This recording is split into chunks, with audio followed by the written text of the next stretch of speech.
Hey guys, today we're going to learn proper attack position. The main point of contact on your bike is your feet.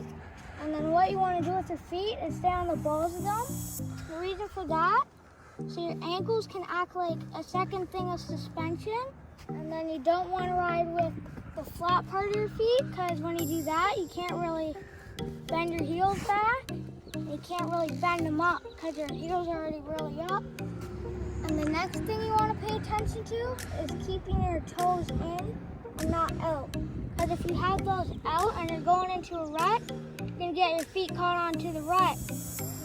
And then once you got all that put together, then what you want to do is start squeezing onto the bike from your knees down to your boots, like this. And then if you don't do that, then when you're really riding around and you hit a bump, or if you go off a jump, you're gonna fly off the bike and then lose contact of it, and then you're really gonna fly right over the bar. And then once you got all of that, you're gonna drop your butt back, drop your chest all straight, well, your back actually, and then it's really, you're gonna be staring forward, and then, yeah, that's what you wanna do there. You're gonna grab your handles and sort of do all that together. And as you see in my elbows, you're gonna see that they're on like a 90-degree angle and like a square shape. And then that's what you want there.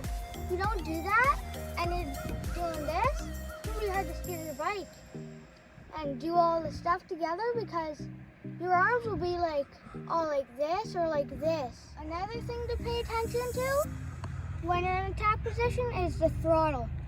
So I know how some people just chop it in attack position like this, but that's really bad because you're gonna lose control because you have one elbow up and one elbow down.